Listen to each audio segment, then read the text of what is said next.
En este vídeo vamos a hablar de la estructura de la trama, es decir, de cómo nosotros vamos a estructurar nuestra trama más allá de las decisiones que hemos tomado para el guión, que eso ya está aparcado, ¿no? Por decirlo de algún modo. Ahora ya nos tocaría redactar, pero antes de redactar vamos a aprender cómo estructurar todo eso. Puede que parezca un poco confuso, pero creedme que no tiene pérdida. Así que no me enrollo más, tiramos la intro y empezamos.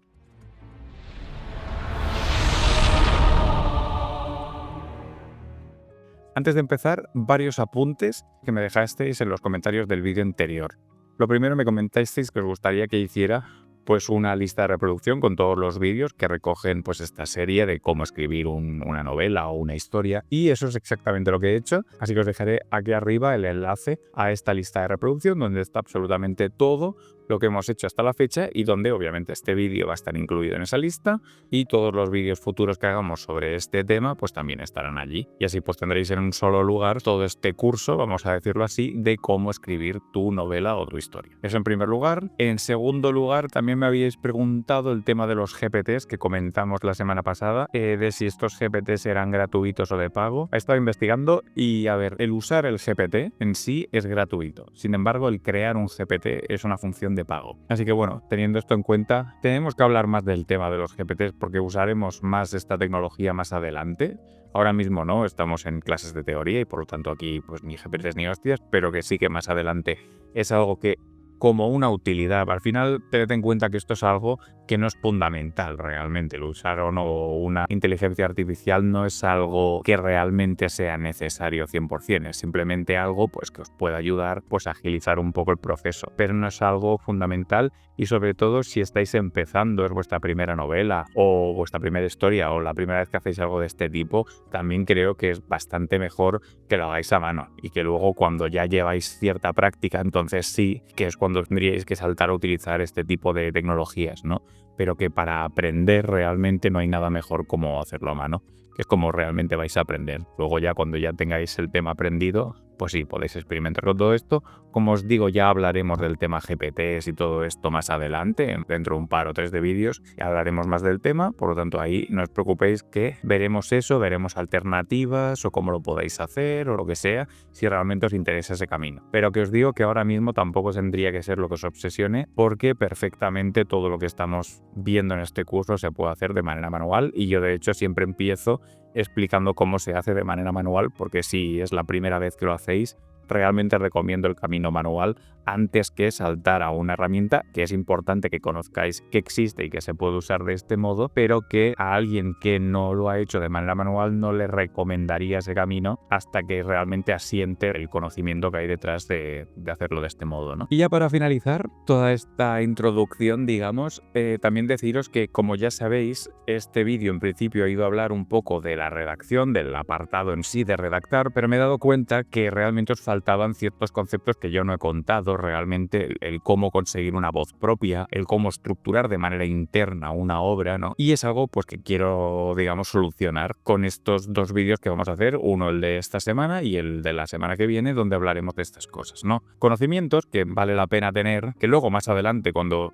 por ejemplo, utilizamos GPTs y cosas así, nos va a ser súper útil, pero que es una manera de conocernos a nosotros mismos como escritores y saber realmente cuáles son las reglas sobre las cuales vamos a querer escribir, ¿no? Del mismo modo que hemos hablado de que al lector le tenemos que dar las reglas sobre cómo va a funcionar la historia, nosotros necesitamos conocer cuáles son las reglas que vamos a utilizar a la hora de escribir nuestra historia, ¿no? Y de eso es un poquito de lo que vamos a hablar en este vídeo y en el siguiente. Entonces, lo primero que vamos a hablar es recuperar esa idea que hablamos en vídeos anteriores del ritmo, ¿no? En eso os dije que escribir funciona un poquito como el tema de la música, en el que existen estas distintas notas y que cada nota tiene un tempo concreto, ¿no? Una duración, y que pues obviamente las mismas notas, pues una corchea la puedes poner en distintas partes del pentagrama, no va a sonar lo mismo, pero siempre va a durar lo mismo, ¿no? Que es un poquito el punto. Pues con las distintas partes de una historia, que es en lo que vamos a trabajar hoy, funciona un poco lo mismo, ¿no? Un capítulo es un capítulo, básicamente es una estructura narrativa concreta, pero se puede estructurar un capítulo de 30.000 formas diferentes, ¿no? Y eso es precisamente lo que os quiero enseñar, y que entendáis que esa manera que no tiene nada que ver con la trama, pero esa manera en la que nosotros estructuramos el capítulo, por ejemplo, por poner un ejemplo de un tipo de unidad de medida, lo mismo pueden ser escenas, libros, tomos, de todo esto ya hablamos de esas unidades, ya hablamos en un vídeo anterior. En la manera en la que vamos a estructurar todo esto nos va a ayudar, realmente tiene que jugar, digamos, a favor de la historia, ¿no? Entonces vamos a hablar un poco de eso hoy. Y la mejor manera creo, de que lo entendáis, es en lugar de contar teoría aburrida, poneros ejemplos de novelas en las que estoy trabajando o he trabajado. Entonces, antes de empezar, deciros, yo como autor, la unidad de medida en la que me muevo es la escena. Entonces, ¿qué es una escena? Para mí, una escena tiene que seguir varias condiciones para poder considerarse escena. La primera condición es que siempre tiene que tener el mismo punto de vista, es decir, tiene un punto de vista que puede ser un personaje y siempre mantiene el punto de vista de ese personaje. Esta es una de las características fundamentales de una escena. Una segunda característica de una escena podría ser el hecho de que una escena no tiene cortes temporales. Es decir, una escena siempre es, en lenguaje cinematográfico, un plano secuencia. Siempre la cámara acompaña al personaje en todo momento.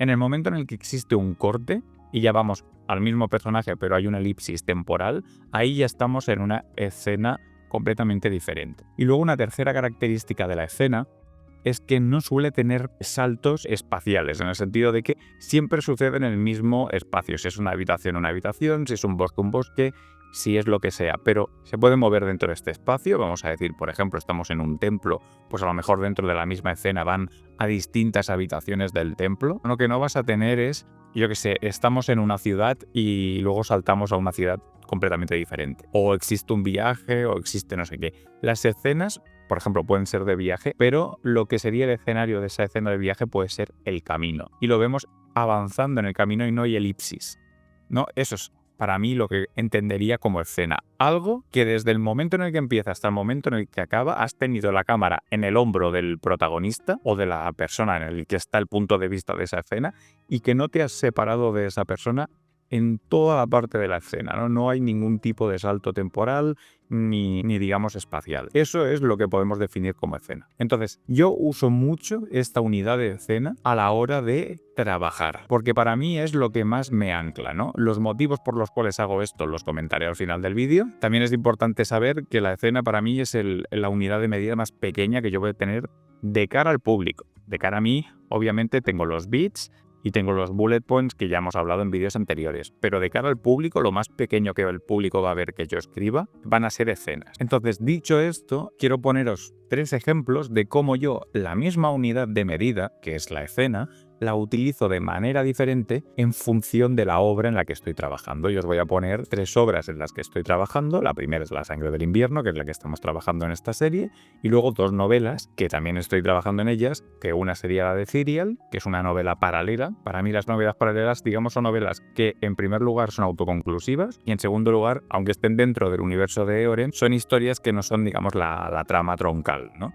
Que es así que, bueno, son novelas que se van siguiendo, que serían lo que yo llamo novelas principales, ¿no? Y la siguiente novela que hablaremos precisamente es una de estas novelas principales, la primera, que es la de La maldición de Astarion. Entonces, bueno, os pondré ejemplos de estas 3 obras. Entonces, en La sangre del invierno, para empezar, es un cuento. Y ya os he dicho, es una historia que yo quiero que esté por debajo de las 200 páginas, a ser posible por debajo de las 150, precisamente porque es un cuento. Entonces, por el mismo motivo, a mí no me sale poner capítulos en esta historia. Lo voy a dividir por actos, porque quiero que tenga un aspecto muy de vodevil, muy teatral, y el concepto de dividirlo por actos sí que me parece algo como bastante teatral en ese sentido, ¿no? En esa estructura de cómo se dividiría esto. Y que esté por escenas y por actos es nuevamente redundar en ese lenguaje teatral en el que, digo, creo que es interesante. Entonces, cada uno de estos actos, que será básicamente 3, introducción, nudo, desenlace, ¿no? Pero en este caso llamaremos acto 1, acto 2 y acto 3, pues estará dividido por distintas escenas. Y como hemos visto, el primer acto son 7 escenas. Pues hasta aquí, normal. Y uso las escenas como una equivalencia de capítulos. Lo que pasa es que en lugar de tener capítulos per se, lo que tenemos son escenas y ya está. Entonces es una manera de trabajar con esto. Luego, en Ethereal, que ya es una novela, yo mi manera de escribir es una novela que yo llamo bastante cinemática. ¿Por qué? Porque me gusta mucho trabajar con esa idea más como si fuera una serie de televisión o una peli. En el caso de Ethereal, por ejemplo, está pensado como si fuera una temporada de una serie de televisión. Esa es un poco la estructura que yo le he dado al libro. Y como es esto, cada capítulo está pensado como si fuera un episodio de esta serie, ¿no? Y uso la escena para intercambiar puntos de vista. Entonces, en este caso, por ejemplo, el primer capítulo de la novela tiene una primera escena que es del inquisidor, de un inquisidor que es el antagonista, segunda escena de una de las protagonistas, tercera escena otra vez el inquisidor, cuarta escena protagonista, quinta escena inquisidor, fin de capítulo, ¿no? Esta es, digamos, la división que tiene. Entonces vamos alternando puntos de vista. Esto es una manera también de contar. En la novela, por ejemplo, utilizo también escenas, pero en este caso la estructura es diferente. ¿Y qué hago? Utilizo 2 escenas por capítulos y las 2 escenas siempre son del mismo personaje, ¿no? Es decir, lo que tenemos entre medias básicamente es una elipsis temporal. Es decir, tenemos una primera escena que va, como os digo, plano secuencia, en la que podemos incluso seguir al personaje, pero siempre cámara al hombro, es decir, en ningún momento nos separamos del personaje o dejamos que haya una elipsis temporal ni nada, seguimos al personaje completamente y luego sí que puede haber como una elipsis temporal por cuestiones de trama. Entonces ahí se acaba la escena y empieza una nueva en la que volvemos a seguir al mismo personaje, ¿no? Es otra manera de usar esas escenas. Como veis, son como funciones similares, pero que según la obra tienen una estructura o un uso diferente, ¿no? Y del mismo modo se puede entender el concepto de capítulo, pues lo que es un capítulo en Ethereal, ¿no? En la primera novela que os he hablado, tiene una estructura completamente diferente a lo que es una estructura de capítulo en La maldición de Astalion, que es la otra novela, porque la naturaleza de las obras es diferente. Entonces, antes de seguir, deciros cualquier duda que tengáis al respecto, porque voy a ir un poquito a piñón aquí, porque quiero que entendáis el concepto, pero tampoco quiero hacer el vídeo excesivamente largo. Cualquier duda que tengáis al respecto, cosas que digáis, hostia, ¿esto cómo lo puedo aplicar yo en mi novela? O tengo esto, lo que sea, me lo dejáis en comentarios. Y luego, si en el siguiente vídeo tengo que seguir explicando más esto en detalles o poniendo ejemplos o lo que sea, pues perfectamente, ¿no? No hay ningún problema y de hecho yo creo que es recomendable que lo hagamos de este modo porque así realmente resuelvo vuestras dudas, que es de lo que va todo esto, ¿no? Entonces, ¿por qué escenas, no? ¿Por qué utilizo las escenas si no hago, por ejemplo, un capítulo de 20 páginas? Pues básicamente porque entiendo un poco la psicología del lector y entiendo que la mayoría de lectores, digamos, estamos muy acostumbrados a cómo funciona una red social, ¿no? Una red social tú te puedes pasar mucho tiempo dentro de la red, pero nunca pasas demasiado tiempo consumiendo el mismo contenido. Es decir, YouTube es un poco una rara avis, pero normalmente si estás en Instagram, estás incluso en Shorts o lo que sea, lo que vas a hacer es ver vídeos de ¿cuánto? 30 segundos, 40 segundos, un minuto.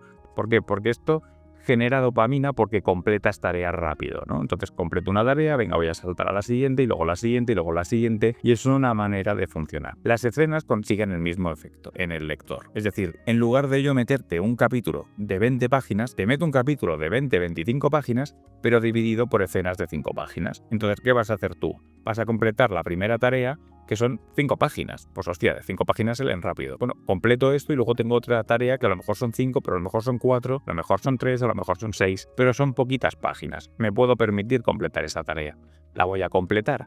Y luego otra, y luego otra, y luego, hostia, me he comido un capítulo que es un peak win, ¿no? Que es básicamente un potenciador, digamos, de esa dopamina todavía mayor, porque una cosa es completar tareas pequeñitas, pero cuando completas una tarea gorda, como puede ser percibido el completar un capítulo, pues hostia, esto te da más, a lo mejor ya me da la energía suficiente como para iniciar el siguiente capítulo. Y si inicio el siguiente, pues lo apago y voy enganchando. Entonces, por eso trabajo en escenas, porque para el lector es mucho más cómodo, entre comillas, o engancha mucho más porque vas completando tareas sin que tampoco pasa mucho tiempo entre que inicias la tarea y la completas, ¿no? Porque el tiempo de leerte 5 páginas tampoco es tanto. Ahora, dicho esto, hablemos de unos últimos consejos a la hora de entender esta estructura interna, que ya os digo, yo os he puesto el ejemplo de las escenas porque es lo que uso, pero al igual que todo lo que hablo aquí, cada cosa de estas es completamente customizable. Tú puedes hacer, en lugar de utilizar escenas dentro de un capítulo, directamente hacer capítulos cortos y ponerte una norma que sea, pues cada capítulo serán 5 páginas. Punto. Y ya está. Y esta es tu norma y esta es tu manera de escribir. Y eso es lo que te va también a identificar como autor, que de eso va todo esto. De igual manera, algo que es importante entender aquí es que de la misma forma que hablábamos que en una introducción de una novela tú tienes que darle al lector la información necesaria para que siga la trama, al inicio de una novela también el lector tiene que entender las reglas internas de la novela en cuanto a su estructura. Por ejemplo, como os decía, cuando está leyendo una novela como Ethereal, no necesitará leer más de 2-3 capítulos el lector para entender que cada capítulo va a contener puntos de vista de distintos personajes, que eso se va a repetir siempre. Del mismo modo que cuando empieza a leer La maldición de Astalion tampoco tendrá que leer más de 2-3 capítulos para darse cuenta de que cada capítulo sigue el punto de vista de un solo personaje, ¿no? Es una cuestión interna que el lector tiene que saber, pero que tú también tienes que saber como escritor, obviamente. Y son reglas que te tienes que poner a la hora de escribir, ¿no? Del mismo modo que hay unas reglas para el mundo y para la parte narrativa, existen unas reglas que tú te impones, obviamente, ¿no? Que no son reglas que vengan del cielo ni que sea algo como categórico, pero son reglas que sí que existen y que te has impuesto tú a ti mismo de cómo voy a escribir todo esto. Y esto es importante porque del mismo modo que existe estas reglas y que el lector lo va a pillar al principio y que ya se va a quedar como con esa comodidad de saber cómo se estructura todo, también os puede servir como un elemento narrativo para romper esas propias reglas y darle al lector algo que no se esperaba, a nivel de ritmo, a nivel de, pues precisamente lo que estábamos hablando. Y eso puede hacer que le saque un poco de contexto al lector. Si lo hacéis bien puede ser algo pues que realmente refuerce esa sensación que buscáis en la trama, pero obviamente también si lo hacéis mal pues puede romper un poco esa sensación de confort que habéis generado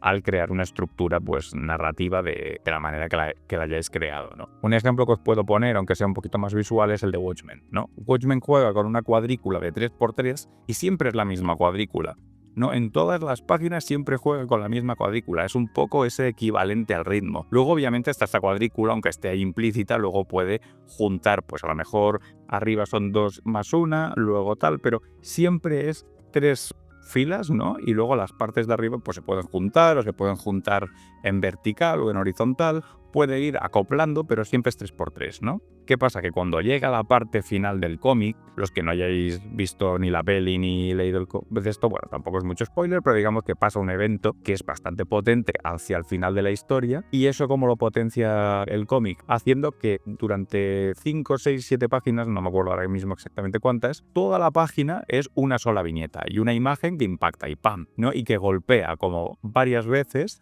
con estas imágenes que juegan con te voy a romper toda estructura de 3 filas y tal que te he estado haciendo durante los 11 primeros capítulos, y en ese último capítulo pues pum, te lo rompo y te lo meto así. Entonces eso obviamente es algo más visual, pero volvemos a ese tema de crear una estructura para romperla y que el romperla sea lo que hace que sea todavía más impactante. Es algo que si siempre lo hubieses hecho de la misma manera, a nadie le hubiese producido un impacto. Como siempre has respetado una estructura y ahora tú mismo te has roto esa estructura, eso hace un boost, digamos, en el impacto en el que tiene todo esto. Y creo que es algo que podemos aprender todos a la hora de escribir. Entonces, no es solo la trama, sino también es cómo voy a presentar esa trama en cuanto a la estructura, ¿no? Y como os decía, por ejemplo, yo en el caso de La sangre del invierno he decidido prescindir de los capítulos por la naturaleza de la obra. Como es un cuento, es algo más corto, es algo que quiero que sea como muy teatral y tal, pues prescindo de esto. Y pues me voy a pues escenas y actos, que son otro tema, ¿no? Entonces, entender todas estas divisiones que existen y cómo jugar con esos elementos para que vaya a favor de la trama y a favor de la sensación que yo quiero dar en el lector, pues básicamente esa es la idea fundamental de este vídeo, ¿no? Lo que quiero que entendáis. En última instancia, esto es práctica. Es decir, por ejemplo, el tema de las escenas yo lo aprendí leyendo a Sapkowski, que es el tío que escribió The Witcher, y él usa mucho este tema de las escenas, aunque lo hace de una manera diferente a como lo hago yo. Pero bueno, me gustó, lo vi, dije, oye, me mola esto de dividir el capítulo en distintos tal, voy a hacer lo mío. Entonces luego adapté eso a mi manera de escribir y como veis, incluso el propio concepto de escena, aun cuando lo uso yo, según el tipo de historia, lo uso de una manera o lo uso de otra. Pero básicamente está ese extermen. Entonces yo os diría, leed. Básicamente, leed, mirad lo que hacen otros autores. Cuando veáis que hay cosas que os mola, que decís, oye, esto me gusta, tal, entended qué es lo que está pasando por ahí detrás, ¿no? Analizar un poco qué es lo que está haciendo, qué es lo que está pasando por ahí detrás, y luego eso, mirad cómo lo podéis adaptar pero dándole una vuelta vuestra, ¿no? Eso es básicamente la manera de aprender, no tienes tampoco mucho más, ¿no? Y luego, pues bueno, una vez tengáis todas esas cuestiones que cuanto más escribáis y más leáis vais a ir adquiriendo, pues también os quedará entender la naturaleza de la historia, cuál es la sensación que queréis transmitir con esa historia, y simplemente con eso ya será cuestión de unir los puntos, ¿no? Pues quiero hacer esto, tengo estas herramientas, pues lo voy a hacer de este modo, y a partir de ahí, pues obviamente, pues ya será una cuestión como más intuitiva llegados a ese punto. Como os digo, cualquier cosa, duda, sugerencia en este aspecto, que sé que puede ser complicado de entender al principio, me lo ponéis en comentarios y yo encantado hago otro vídeo explicando más detalles de todo esto. Pero bueno, he intentado explicar la base y que quede lo más claro posible ahora de cómo funciona este tema de la estructura y también que entendáis el por qué es importante. Entonces nada, hasta aquí el vídeo de hoy, espero que os haya gustado. Si es así, dejadme un like y suscribiros al canal si no estáis suscritos. Y como siempre, nos vemos la semana que viene. Adiós.